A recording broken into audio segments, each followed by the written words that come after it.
আসসালামু আলাইকুম। আজকে একটা নতুন রেসিপি নিয়ে হাজির হলাম। দেখেন আজকের রেসিপিটা একবারে আনকমন একটা রেসিপি। আর আমার মনে হয় এরকম রেসিপি কেউ কখনো খেয়েছেন কিনা অবশ্যই কমেন্ট করে জানাবেন।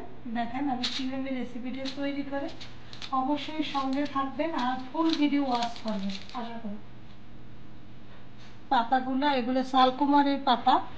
শালকুমারের পাতাগুলো আমি নিয়েছি, ভালো করে ধুয়ে নিয়েছি। তাই এবার আমি এগুলো কী করি দেখেন, এগুলোকে আমি প্লেটের উপর সাজিয়ে নিচ্ছি। সুন্দর করে আমি একটু একটু করে সাজিয়ে নেব। দেখেন মাশাআল্লাহ। অবশ্যই ভিডিওটা ফুল ওয়াচ করবেন। আর এরকম সুন্দর সুন্দর রেসিপি পেতে হলে পেজটি ফলো করে পাশে থাকবেন। আর যদি ইউটিউব থেকে দেখেন তো অবশ্যই সাবস্ক্রাইব করে আমার সঙ্গেই থাকবে। তো দেখেন আমি পাতাগুলো কিন্তু সুন্দর করে আমি সাজিয়ে নিলাম, কিন্তু একবারে সুন্দর করে আমি একটু একটু করে সাজিয়ে নিয়েছি। দেখছেন কি সুন্দর করে পাতাগুলো আমি সাজিয়ে নিয়েছি। দুটি পাতা আমি রেখে দিই পরের জন্য। এবার আমি যা করব, তো দেখেন আমি এখানে মাছ নিয়েছি। আপনাদেরকে ভিডিও দিয়েছি আমি কাউল মাছের ভিডিও। সেই কাউল মাছটা দিয়ে আজকে এত সুন্দর একটা রেসিপি করবো। তো আমি এখানে মাছটাটা সাইজটা একটু পাতলা করে নিয়েছি। এই মাছটার সাইজটা একটু পাতলা করে নিয়েছি। দেখেন এবার মাছটা আমি সাজিয়ে নেব। দেখেন আবারও বললাম, যারা এখনও দেখতেছেন লাইক দেননি একটা লাইক দিয়ে দেবেন। অবশ্যই পেজটি ফলো করে পাশে থাকবেন। আর সুন্দর সুন্দর ভিডিও পেতে হলে সবসময়ের জন্য সাপোর্ট করবেন। কারণ আমি যখনই ভিডিও ছাড়ব তখনই আপনাদের কাছে চলে যাবে, আর আপনারা ভিডিওগুলো সুন্দরভাবে দেখতে পারবেন। আর সবাই নতুন নতুন রেসিপি করেও খেতে পারবেন। আমি জানি আমার থেকেও অনেক ভালো করে অনেকে রান্না করতে পারে। তা আমি যতটুকু পারি ততটুকু আপনাদের মাঝে আর কি শেয়ার করব। দেখেন আমি কিন্তু এখানে রেখে দিলাম। দেখছেন মাছগুলো রেখে দিচ্ছি, আরও মাছ আসছে আমি আর দেবো না। তার সঙ্গে থাকেন, ফিরে আসলে একটু পরে। ফিরে আসলাম কিছুক্ষণ পরে।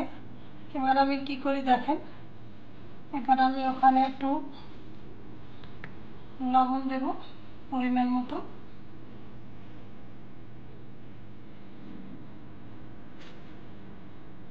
আমার মনে হয় না যে আর লাগবে। পরিমাণ মতো লবণ দিলাম।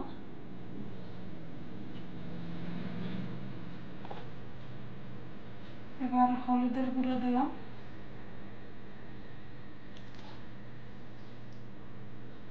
হলুদের গুঁড়ো দিলাম পরিমাণ মতন। মরিচের গুঁড়ো আপনাদের পরিমাণ মতন আপনারা দেবেন, আমি আমার পরিমাণ মতনই দিলাম মরিচের গুঁড়ো। এবার দেব আমি বাটা কিছু মশলা। এখানে আমি ব্লেন্ডার করছি। দেখেন দারচিনি, এলাচ, পেঁয়াজ, রসুন, আদা সব একসাথে আমি ব্লেন্ডার করছি, সেগুলো আমি দিয়ে দেব। আমি আমার পরিমাণ মতো নেড়ে নেড়ে নিলাম। আর দরকার হবে না। এবার দিয়ে দিলাম পেঁয়াজ কুচি। যেহেতু এটা পাতায় ভাজি, কিন্তু কুচানো পেঁয়াজ না দিলে ভালো লাগে না। আর দুটো কাঁচামরিচ ছেড়ে দিয়েছি।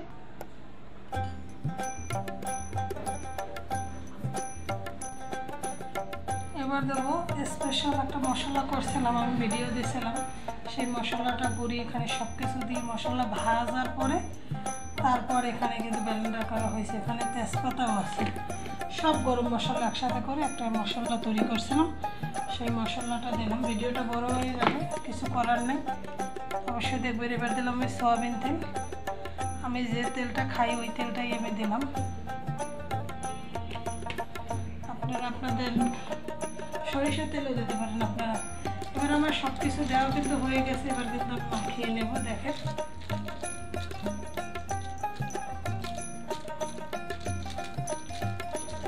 যেহেতু লবণ টবণ সব কিছু দেওয়া, এবার আমি সুন্দর করে এটাকে কিন্তু মাছগুলোকে মাখাবো।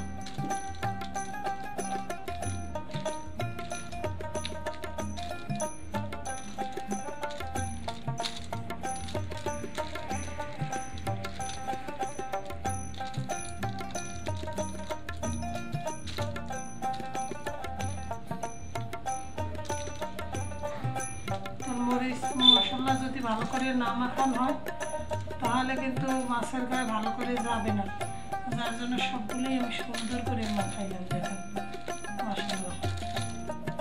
তা আপনারা যদি এভাবে কখনো না খেয়ে থাকেন একবার খেয়ে দেখবেন। আমি প্রথম ট্রাই করলাম, পাতায় আমি অনেকবার খেয়েছি, কিন্তু এইভাবে প্রথম আর কাওয়াই মাছ দিয়েও প্রথম। এটা আপনারা ইচ্ছে করলে যে কোনো মাছ দিয়ে আপনারা খেতে পারেন, দুর্দান্ত একটা স্বাদের একটা রেসিপি। তো দেখেন আমার কিন্তু হয়ে গেল মাখানো।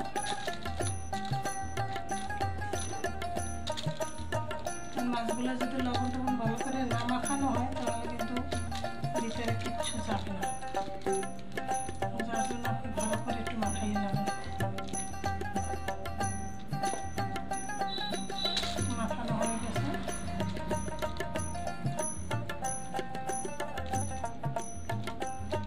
এবার কাজ হলো আমার কি দেখেন,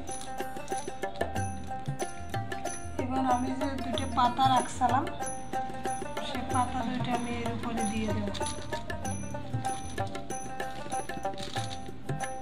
দুটো পাতা কিন্তু আমি রাখছিলাম, সেটা আপনারা দেখছেন। পাতা দুটো আমি এর উপর দিয়ে দিলাম, দিয়ে এবার কাজ হবে আমি আস্তে আস্তে করে এগুলোকে উঠে নেব।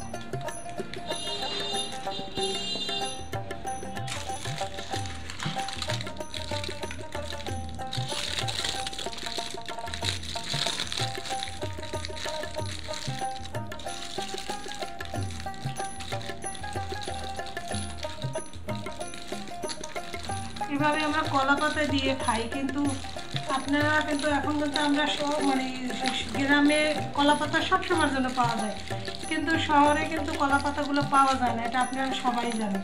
তো এই জন্য বিকল্প হিসেবে আপনারা এইভাবে কিন্তু ট্রাই করতে পারেন, খারাপ হবে না কিন্তু মাশাআল্লাহ ভালো হবে। আর এটা তো পুড়ে নেই কাগজটা, আপনারা সবাই জানেন এই কাগজটা পুড়ে যায় না। আমি আবার একটু কাগজ দিয়ে দিলাম। দেখেন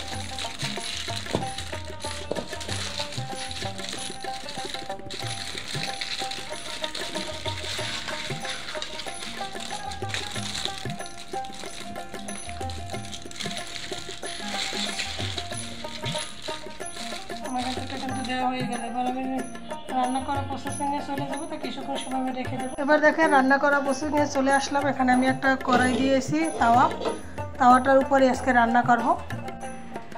দেখেন আমি কিন্তু এটাকে দিয়ে দিলাম,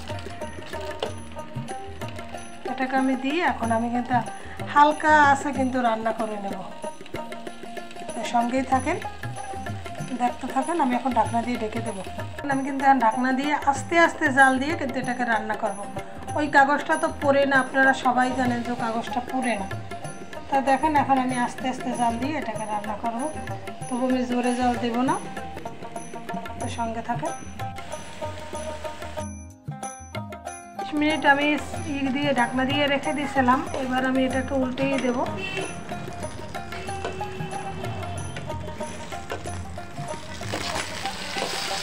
আমি উল্টিয়ে দিলাম। দেখেন এখন আবার এখানেও আমি 20 মিনিট রান্না করে নেব আস্তে আস্তে।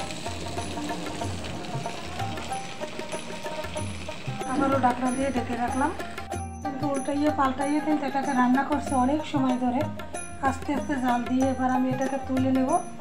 অবশ্যই সঙ্গে থাকবেন, আর ভিডিওটা ভালো লাগলে শেয়ার করে পাশে থাকবেন, সঙ্গেই থাকবেন। তো দেখেন আমি কিন্তু এটাকে নিয়ে আসছি।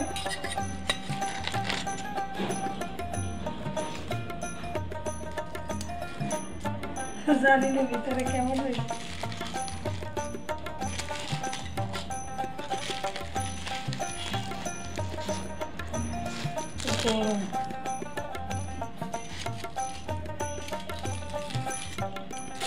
জালটা বাড়াই দিয়েছে না কেমন।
প্রচুর গরম।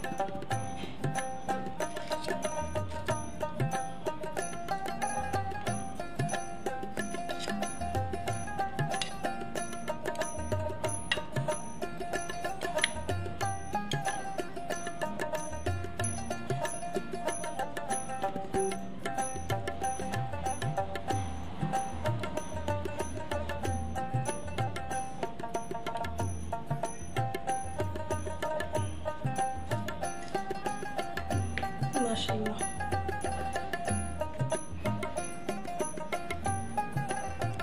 দৌড়তে আছে দেখছেন কেমন হয়েছে? আমি একটু খাইয়ে দিই, একটু ভাঙিয়ে দিলাম। মাশাআল্লাহ,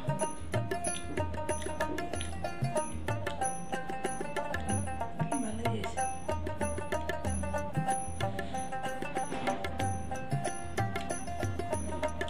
অনেক মজা হয়েছে। সবাই ভালো থাকেন, সুস্থ থাকেন, আমাদের জন্য দোয়া করেন। আল্লাহ হাফেজ। আসসালামু আলাইকুম ওয়া রাহমাতুল্লাহি ওয়া বারাকাতুহু।